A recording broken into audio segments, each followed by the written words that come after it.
Friends, starting 9th September, one of the most awaited IPO coming, that is Bajaj Housing Finance.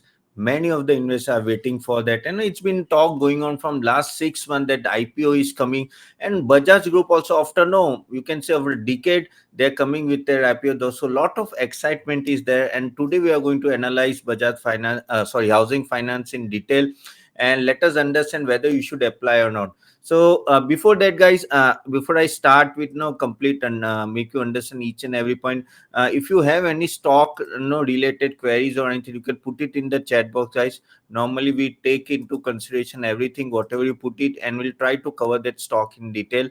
So talking about Bajaj Housing Finance, guys, talking if you see the Bajaj Housing Finance IPO, it's starting from 9th September to 11th September. Again, the feature is 10, price went is 66 to 70 rupees. Okay, and the lot size is 214 shares. Okay, and as a retail investor also, up to 2 lakh you can invest, of course. Again, Bajaj Finance owns 100% of Bajaj Housing Finance. Okay, so Bajaj Finance completely owned Bajaj Housing Finance. Again, if you talk about Bajaj Finserv, hold 51% stake in Bajaj Finance. So both companies are considered as a promoter of the IPO, and that is an, if you are a stakeholder, if you are a shareholder for Bajaj Finance, you will be benefiting in this IPO. So keep this in mind. So there will be a separate allocation for you also as an shareholder. So this is what the current scenario is. Currently, if you talk about investors who held Bajaj Finance or Bajaj Finance till 30th August are eligible to participate in this allocation. So they will be given a separate allocation also. So that is a positive point if you are already a Bajaj Finance or Bajaj Finance shareholder. Okay. Now, when we talk about overall the Bajaj Finance, what they're working, see, they are the key vehicle for expanding mortgage business of Bajaj Group, and that is very very positive point, because if you talk about no Bajaj Group, they want to basically go in as much as possible across the country through Bajaj Housing. Bajaj Housing is now, I think you can say, the second number in India as a housing finance company.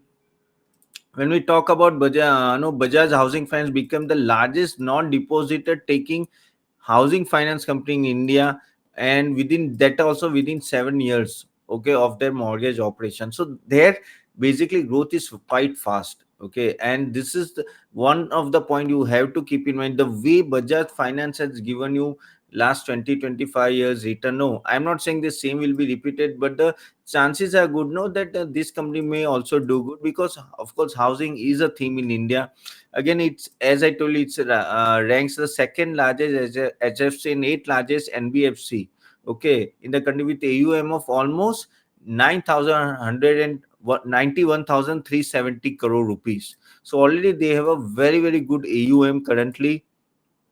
Again, company is the second most profitable housing finance company in India with robust ROA.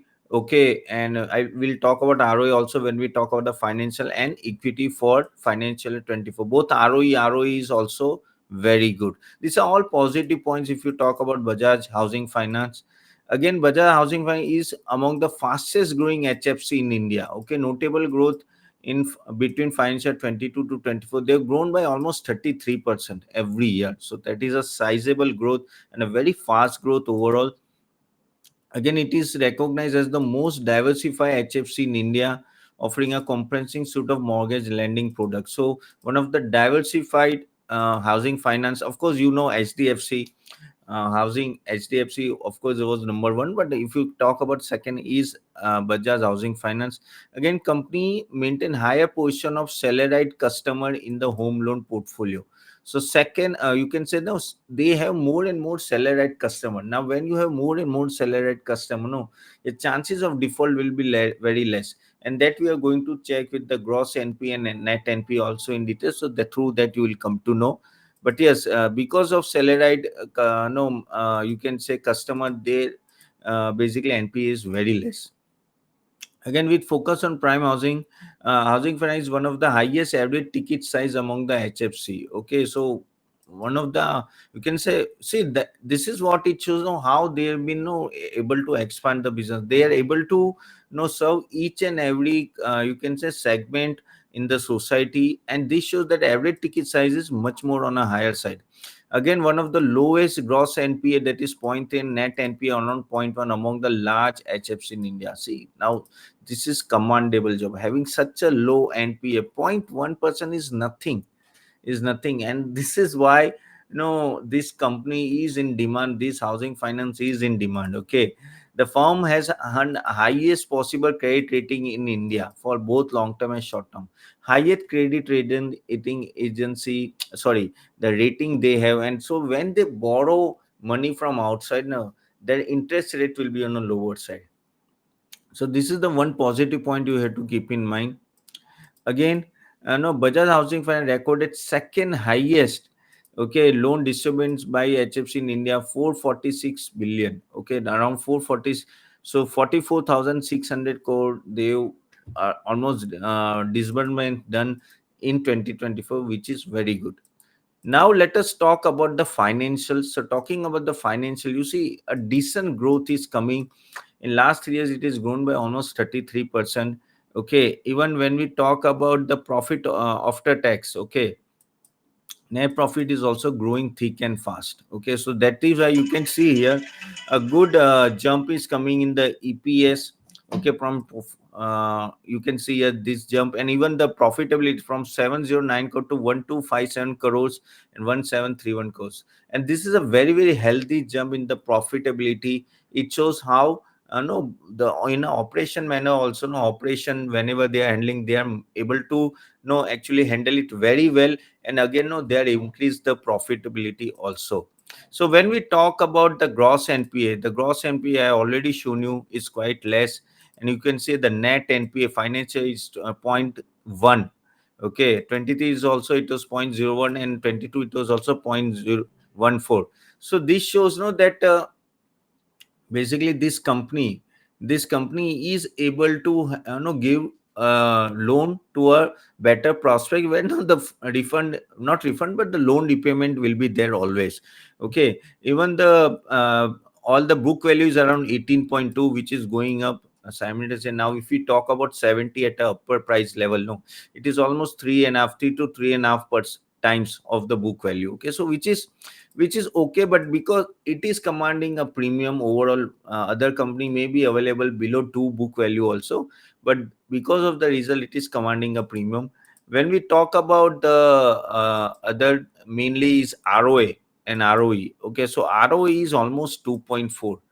Very rarely you can have this type of ROA. 2.4 in 24, 23, 2.3, 22, 1.8. For any like banking related, or we can say NBFC, anything about 2 is very good.